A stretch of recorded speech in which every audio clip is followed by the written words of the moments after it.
Hello बच्चों, let's read the question. The question says in deep space sphere A of mass 20 kg is located at the origin of an x-axis and sphere B of mass 10 kg is located on the x-axis at x is equal to 0.95 meter.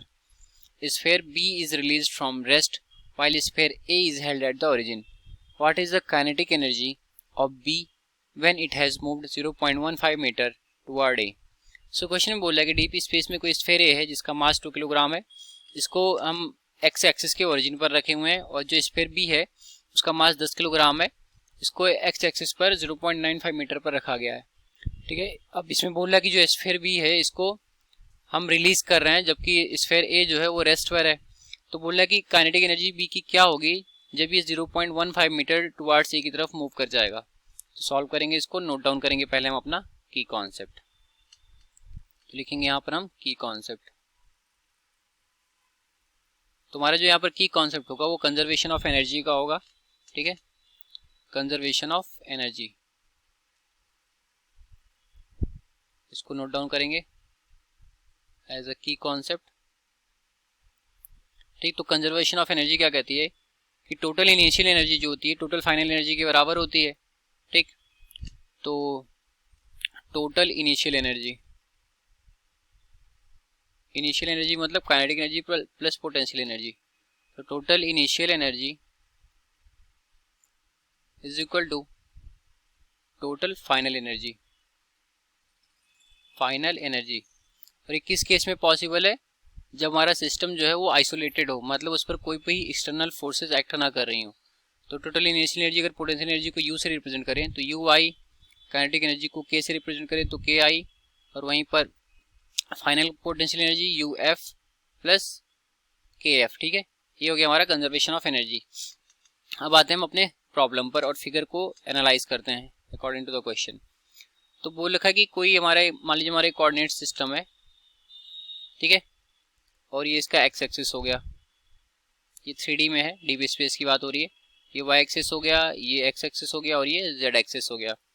तो point A जो है, जो हमारा sphere ए है, ये हो गया, ये ओरिजिन पर रखा गया है, और बी जो है ये 0.95 मीटर पर रखा गया है. तो हम ले लेते हैं कि ये हमारा बी है 0.95 मीटर डिस्टेंस पर.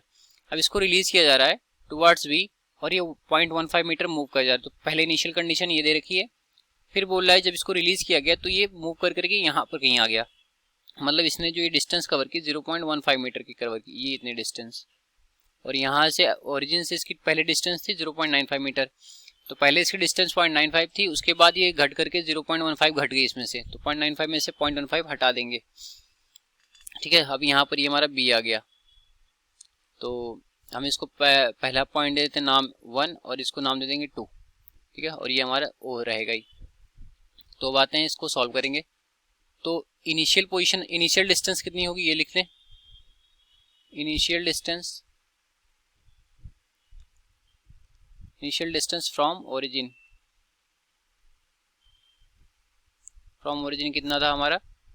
ये था हमारा, अगर इसको आर से रिप्रेजेंट करें तो ये था हमारा 0.95 मीटर. ठीक है, अब फाइनल डिस्टेंस जब ये 0.15 मीटर मूव कर गया तो वो लिखेंगे हम फाइनल डिस्टेंस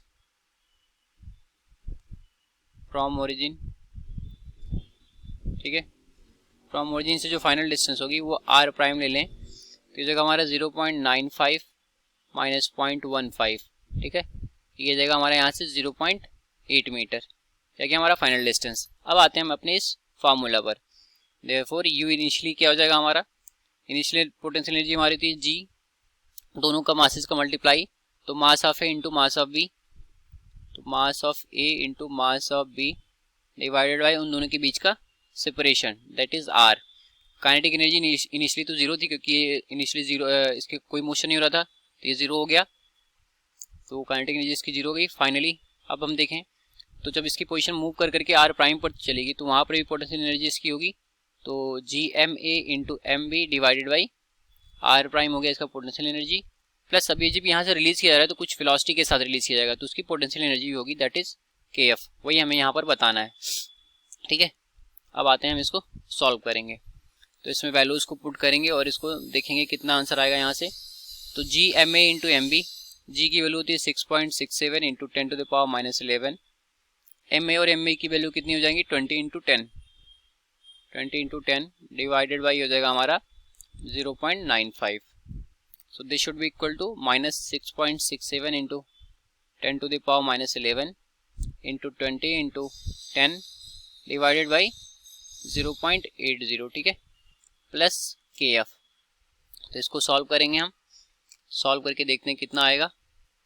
तो यहाँ से हमें के एफ की वैल्यू निकालनी है, तो के एफ को एज इट इज़ रहने देते हैं और इसको जब हम सॉल्व करेंगे तो ये आ जाएगा हमारा यहाँ से 1.667 इंटू 10⁻⁻8, ठीक है।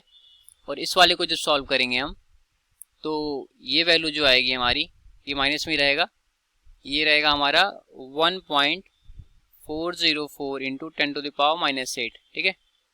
अब इसको हम सिंप्लीफाई कर लेंगे तो 0.263 इंटू 10⁻⁻8 ये जूल हो गया, या फिर हम इसको लिख सकते हैं 2.6 इंटू 10⁻⁻9 जूल। तो जो काइनेटिक एनर्जी होगी बी की वो कितनी होगी 2.6 इंटू 10⁻⁻9 जूल होगी। तो क्वेश्चन में हमें kinetic energy of particle B बोला था बताने के लिए, तो हमने निकाली है जो कि हमारे ये आ गया। तो ये रहा हमारे इस क्वेश्चन का correct solution. I hope you understood it well. Thank you.